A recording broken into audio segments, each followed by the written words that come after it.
Guys, so this is my tutorial for the point guard position of the game. I'm DimSum from the game, and some of you might know me, some of you might don't. And I'll just do a brief introduction of the position.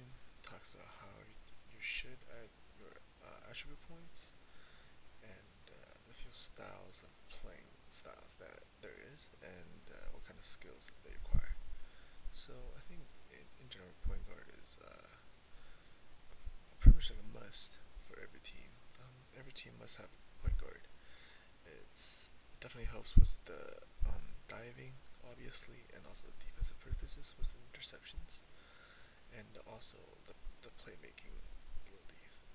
Although PG is not really offensive like the popular roles of power forward, small forward, or shooting guard, but I personally enjoy very much playing more of a defensive role, and sometimes if there is requirement of me to score, I will also step up and do some scoring as well. So yeah, definitely, I hope that this guide will, you know, inspire people to play more PG on the server, and hopefully this will help some of the new players in the future. So first, let's get into character creation. As you can see right here, for PG position, I will highly recommend Jess and with the Shrewd type because of the speed and the three-pointer attributes. Obviously, you can also go with the power. That will increase a little bit of blocking, a little bit of passing. However, I don't think that's the key attributes for PG. But if you like that, that's how to do it. But I personally enjoy playing a higher speed PG with higher three pointers, and I like just because it has a higher height. It's taller, which is actually a very important part of the game because your height does influence your blocking. So, and Jess is the tallest PG out of all of them. So I definitely recommend just because of defensive point. But if you do like characters, female characters, then go ahead. Um, and for the special characters, they don't really change attributes as you can see. However, their height does change, and they do have 40 points that you can add into your attribute. So if you really want that 40 points, I would definitely recommend Claire or Tyson. I personally have a Tyson myself, and I enjoy playing it. And for Goku, it's a little bit short for me. I don't really like his height. It's harder to block um, when I'm marking. However, it is faster. As you can see, it's probably about like 8 points faster than normal PG. So if you want to play like a faster PG and you're confident in your skill of stealing, I recommend Goku as well. Goku also dribbles slower, so it's hard to steal, and it is actually easier to steal other people as well. So there's that benefit. Um, for attributes, I would recommend most likely I would recommend all the PGs will focus on these three: speed, three pointers, and steal. These three are definitely the most important attributes for PG. I personally each put in 15, at least, because I don't like to spend 7 attribute points just for one addition of steal or three pointers. So I think 15 points enough, but definitely at least 15 in each category: speed, steal, and three pointers. And then I would definitely recommend add a little bit of stamina into on your PG as well, because that will help you have more stamina to do interceptions and to chase down your targets. And the rest, I would recommend a little bit, maybe a little bit on block, a little bit on long layup, a little bit on middle shot. These are also helpful stats that will help your game as a PG. Um, I would say that if you're buying your clothes for your PG, or if you're planning to spend J cash on your PG, definitely invest your clothing on speed, steal, three pointers, or block if it's something you want to do. definitely uh, invest in these categories. Um, some people also do a lot of mid-shy. I see PG do a lot of mid-shy as well. So for those type of PG, maybe you want to add more mid-shy to it. But I do recommend 3-point to at least 160, 170, just in case, when you have open shot and you miss, that's just awkward. Alright, so let's get into the game. This is my PG, and here's are the skills that I am currently using. So for the skills, I think there are some of the must-have ones that a PG should carry. I would definitely recommend the post interceptions. That's a must after you hit level 40, because before level 40, without the skill, the SP intercept level 3, interception range is actually very small. So if you're not level 40 yet, maybe you don't have to carry the interception skills, because the chances of getting interception is extremely low without the passive. Um, the passive three pointer level 2, that's definitely a must. SP diving catch, that's also a skill that PG has to focus on. A lot of people sort of don't realize how important a diving catch or catch a loose ball is, but sometimes in a match, it's just as important as rebounding.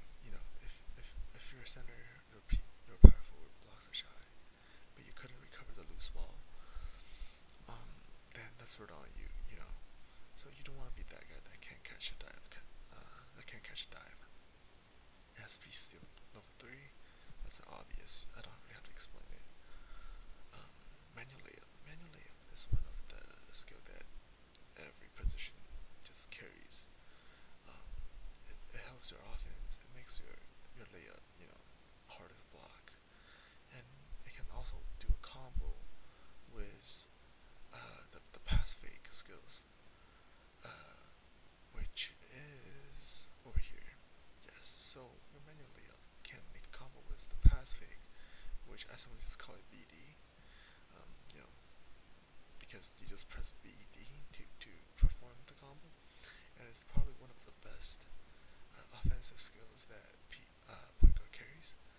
And if whenever you want a league to score while your main scorer is getting locked down, this is the way to do it, instead of forcing a three, which a lot of people PG does. So I think these. Also in kill pass. Kill pass is also a must. Sometimes there are times you just need to press S and you can't get the ball out.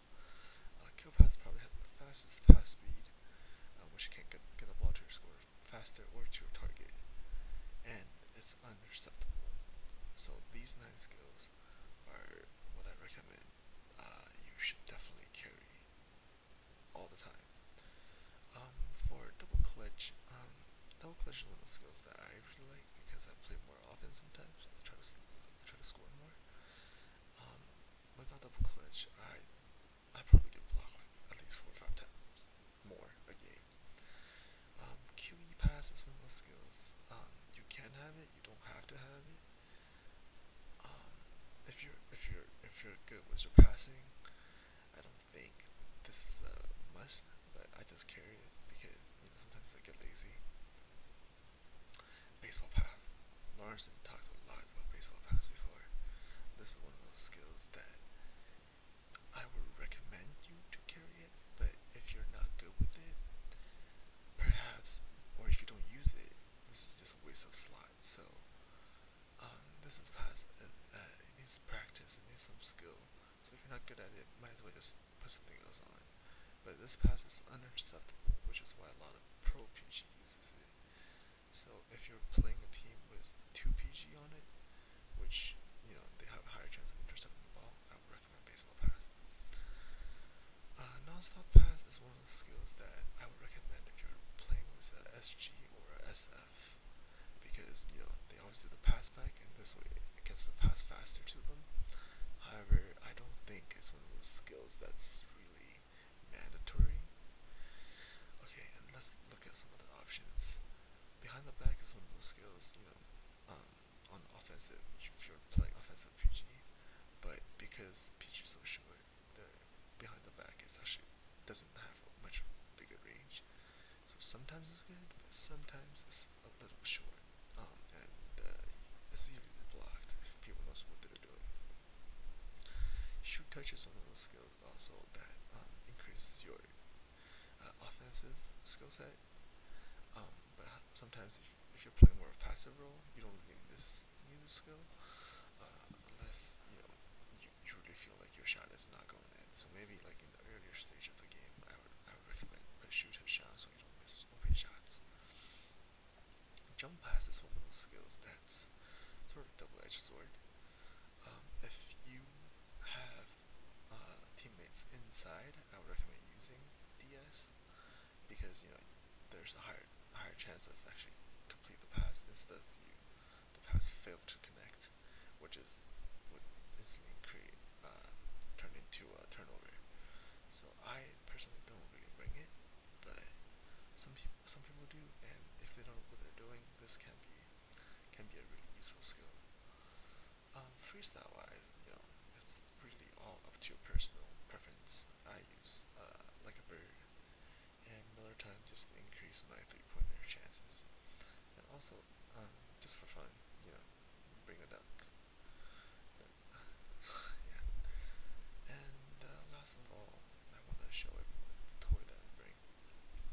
I really recommend the set of the toy, the baby, because I can. Well, this one's probably the most useless one. Shortly of 10, that's not really useful. But for this one, it increases your intercept range, which I really like. This one increases your 3-point defensive resist, and this one just increases your steal straight up. So this set is definitely probably the best set of the toys that for PG personally, and I recommend. Um, yeah, so this is pretty much my take on PG. I think that PG a lot of times you can. There's several version of PG that you can play. I personally play maybe a more offensive role, but at the same time, um, I would like playing at least with one PF or two PF on my team. So I have I would like the second option of scoring. So if someone can score, I will take over.